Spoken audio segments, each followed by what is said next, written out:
Hello, everyone. Welcome back to this episode of Caribbean Connections. My name is Adrian Alexander.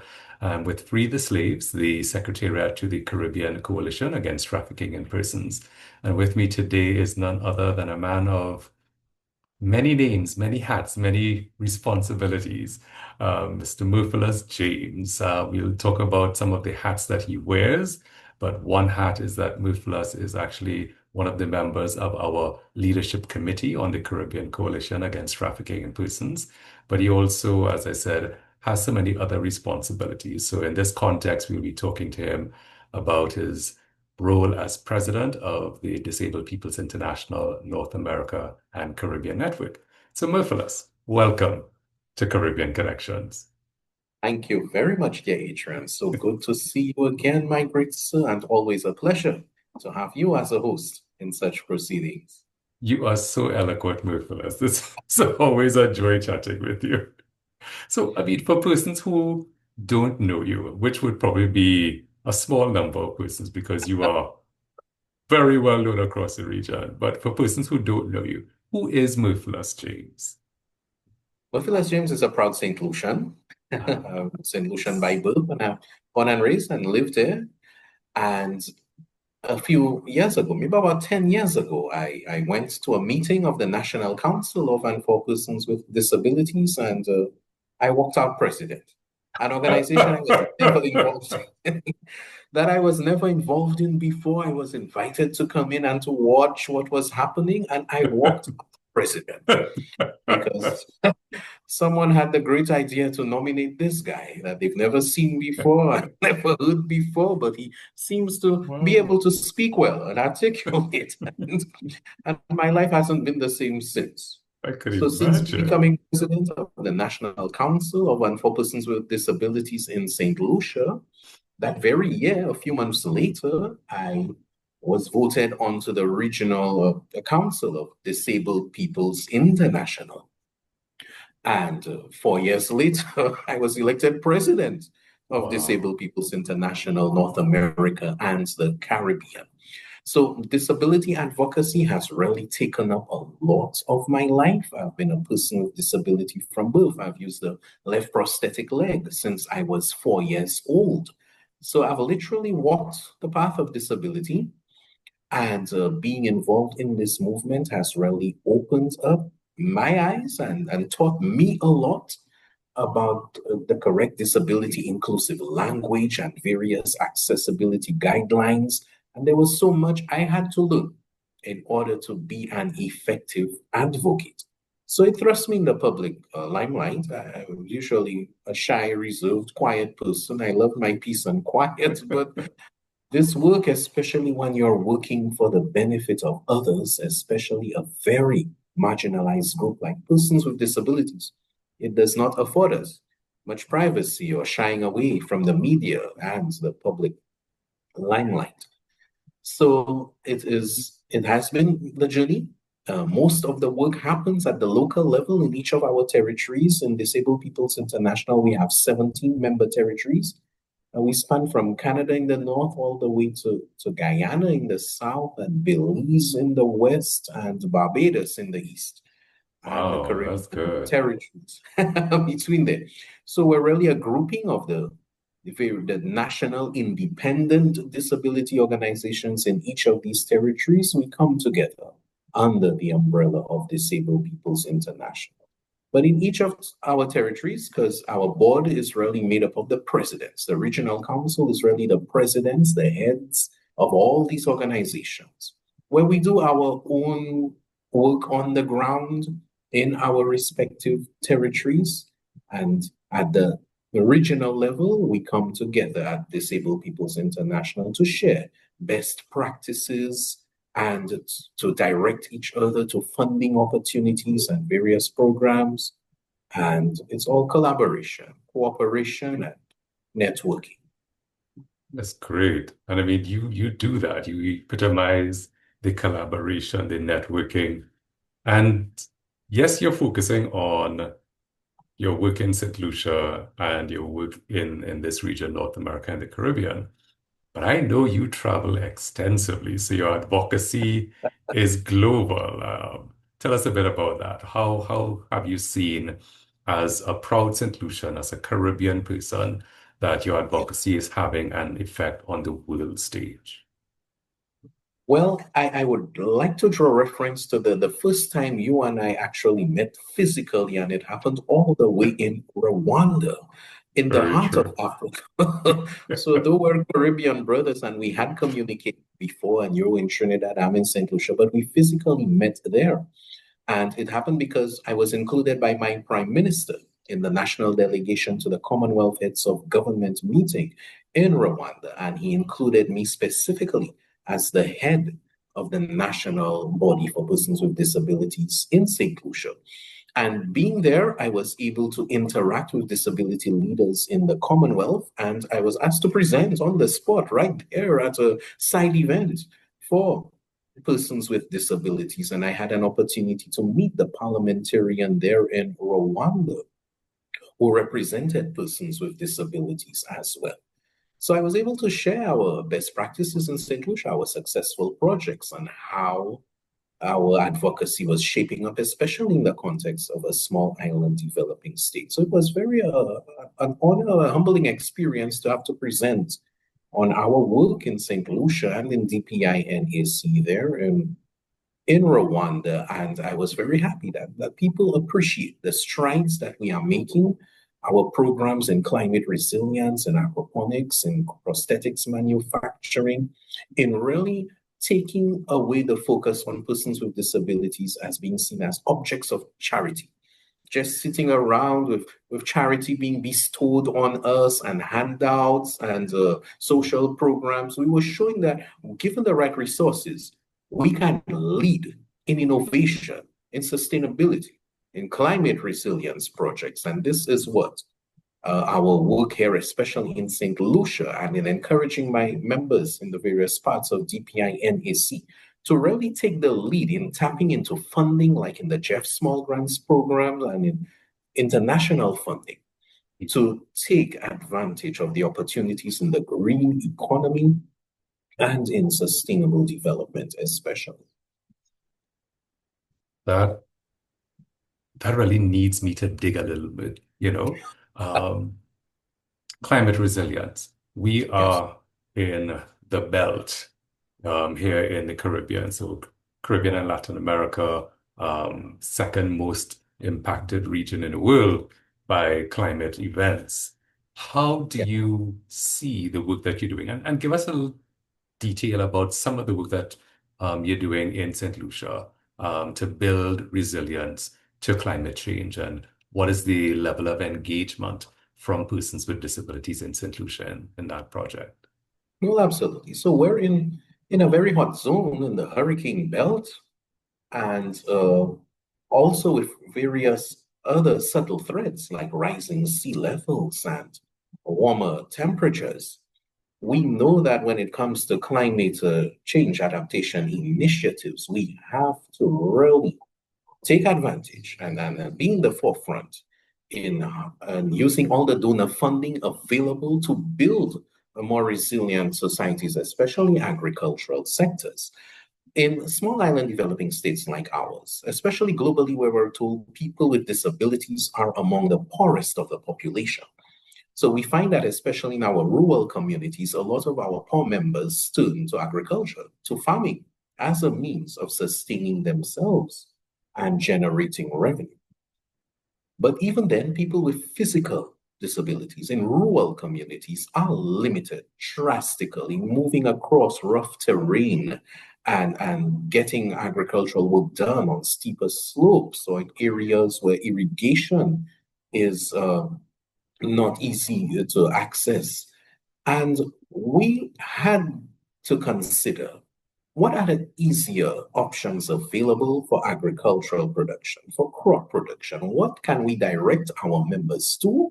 And generally set an example in St. Lucia that we can take advantage of much easier, more resilient methods of food production. And this brought us to studying aquaponics, to learning more about it. I was always intrigued when I looked online and I saw photos of crops being grown vertically in PVC pipes and using no soil. And I was intrigued by this, and I got to learn more about hydroponics and aquaponics. Then we zoomed on it.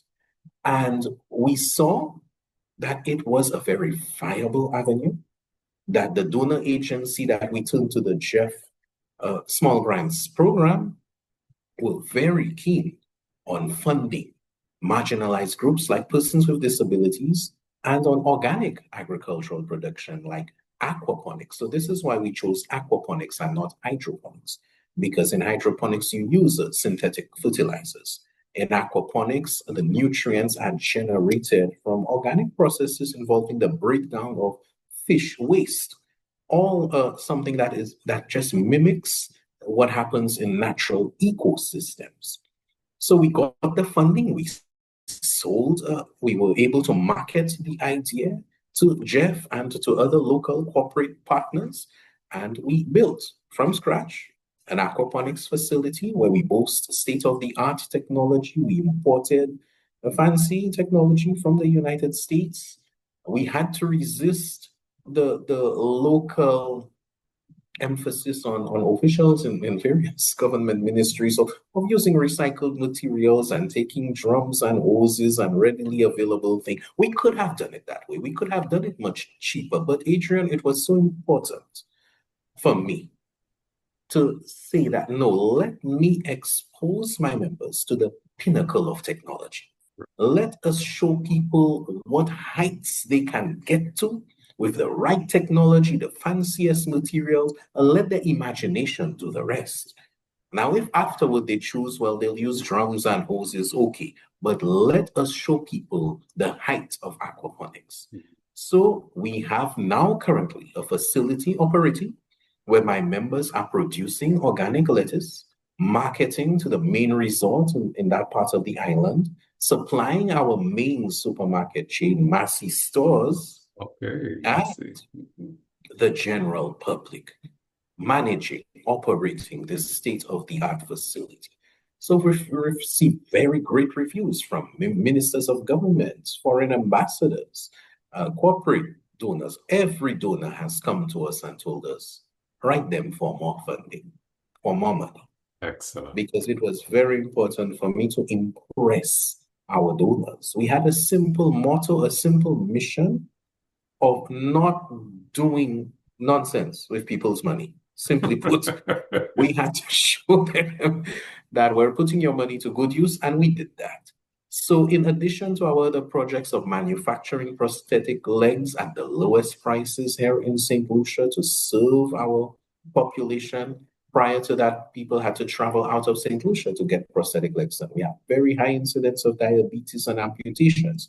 So there was a need to have a local service there, and we were able to tap into funding to do that and to start a prosthetic leg manufacturing center here. It's another project of my council. Annually, we're just about to receive another shipment, our sixth shipment of a container of brand new wheelchairs, walkers, and crutches that we've been receiving from LDS Charities, the humanitarian arm of the Church of Jesus Christ of Latter-day Saints, that we received since 2019, where we conduct a clinic where we match and we fit the correct size wheelchairs and other mobility aids to people who need them. So advocacy for us has not just been about speaking, talking, writing. It has been about actively seeking funding, partnerships, networking, and implementing programs which really touch, change lives, and inspire others. That is so good, Merphilus. And I'm seeing it's not just, as you said, having the perception that persons with disabilities are net recipients of aid and support and grants, but you are putting everything that you have to work. You have the Yes, human resources, you have the definite brain capital, you have the managerial expertise to be able to design, implement, fully execute, and also to please donors, to report on things and to show transparency that you yes, have not wasted their funds. yes, And I think that speaks to reducing the economic vulnerability. of persons with disabilities. You see a need, a sector that has some sort of gap in it, and you've been able to generate everything that needs to be done, provide Yes, significant employment opportunities to persons with yes, disabilities. And I see all of those things really reduce the likelihood that persons with disabilities in St. Lucia can be attracted to these um, deceptive ads for employment that human yes. traffickers may try to use.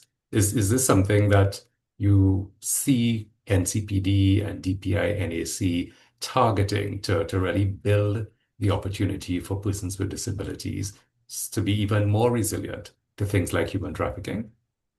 Well, absolutely. And there is always room for improvement and a lot more work we can do in this area.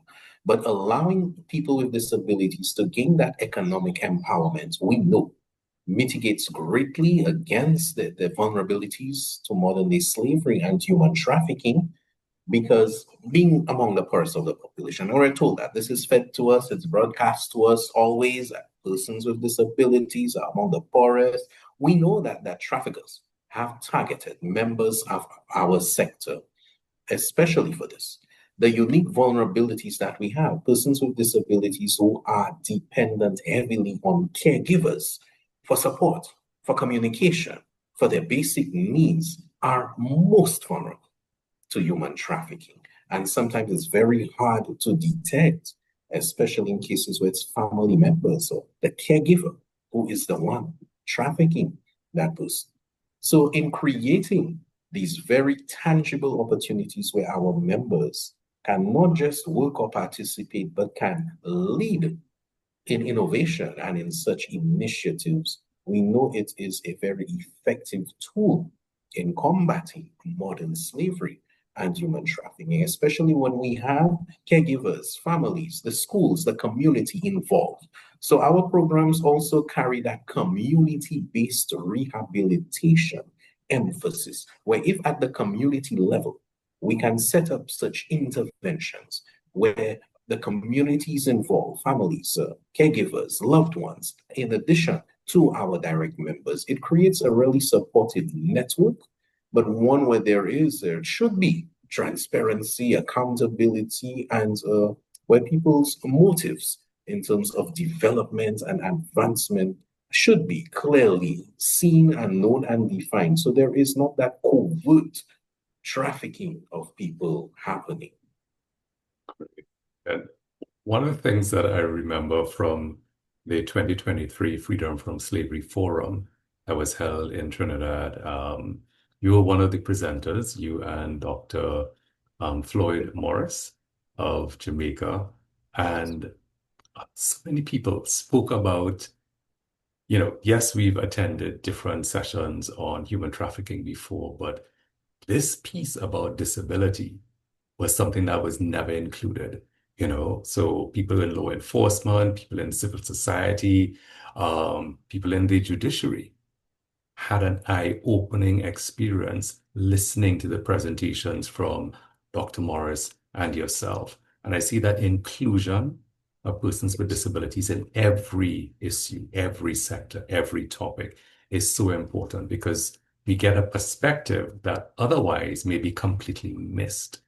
Is it Yes. that some of your members in DPI, NAC in their respective countries, and of course, you in St. Lucia, do you see that type of inclusion on the issue of human trafficking being extended to your member organizations by government? Well, in recent times, yes, there's been far more talk and public ads and dissemination of information about human trafficking. Even recently, I noted at various government ministries that I visited, there are visual material, especially exposed about human trafficking. We have been engaged, and the information, most of the information, the wealth of information about human trafficking that I know happened in my interactions with Free the Slaves, in my involvement since you brought me on into this great, amazing movement. It placed me in a better position to locally advocate in the fight against human trafficking and modern slavery. I must sadly admit, more than what happens locally. And it's also as a result of my participation in the forum in Trinidad. It's after that in the combat against modern slavery. So it happened that way, rather than it happened first at the local level and then it brought me to the regional level. It's my involvement with you at the regional level which opened up the doorways locally, because I came back with more knowledge on the issues of modern slavery. I would love to see a greater level of participation. So, like in many of our countries in the region, there may be a national task force, Yeah, maybe even a working group from that task force. I would love to see in every country that persons with disabilities have a seat on that type of a national structure, because you're developing national policy, you're influencing legislation. Um, and as you shared with us in the Trinidad Forum in 2023, you're also showing how justice needs to prepare for the yeah, participation of persons with disabilities.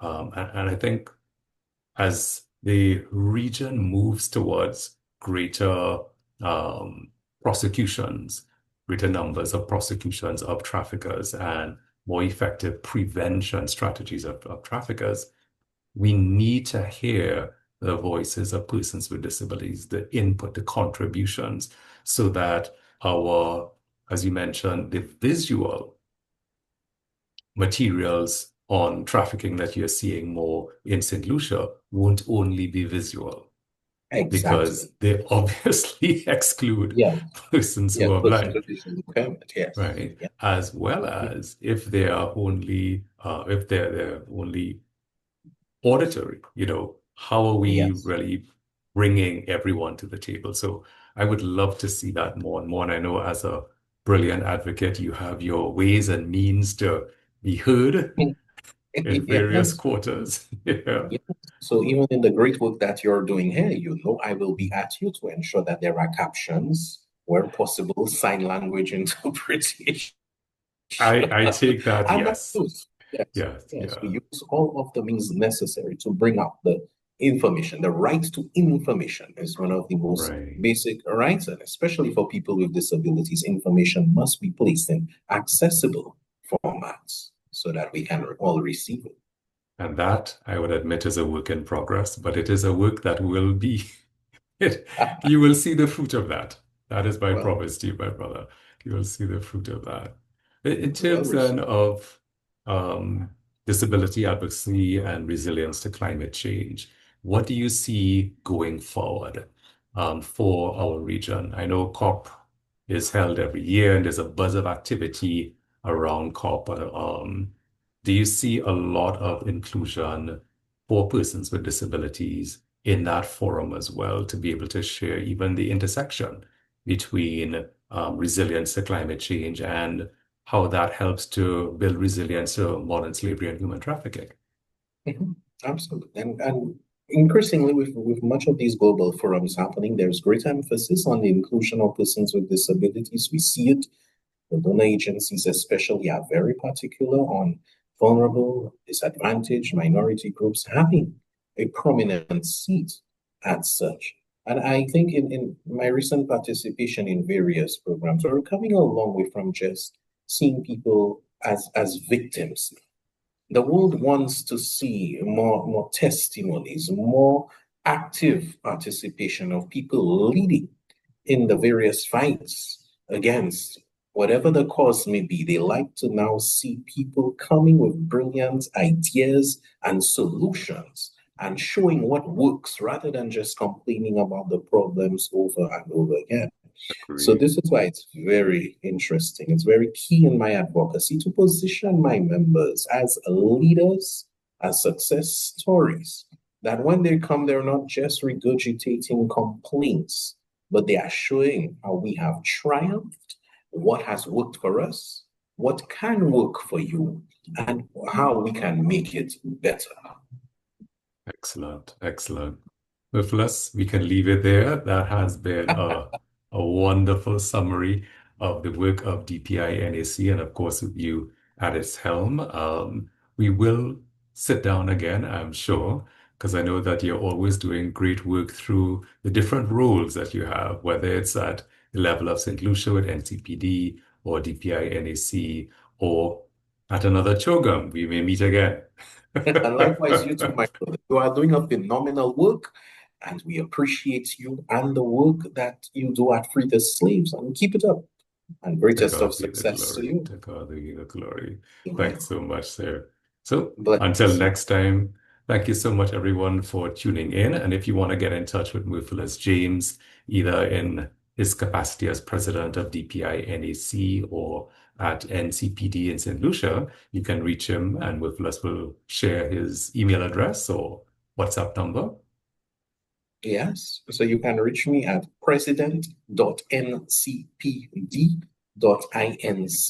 president.ncpd.inc@gmail.com or WhatsApp at 71758 520 3847. 1758 520 3847. Great. And I trust that a lot of persons will reach out, especially persons with disabilities who may not be part of a national organization. And seeing and hearing this illustrious gentleman speaking, want to say, okay, how can we get in touch with this gentleman and really find out how we can organize better at a national level and really tap in to some of the great work that you're doing through DPI NAC and through NCPD in St. Lucia. All right. Thank you. Thank you, my brother. My pleasure. So, viewers, please stay tuned. We have more interviews coming with other members of DPI NAC and other persons and organizations around the region doing great work. So, stay tuned to Caribbean Connections. Bye bye now.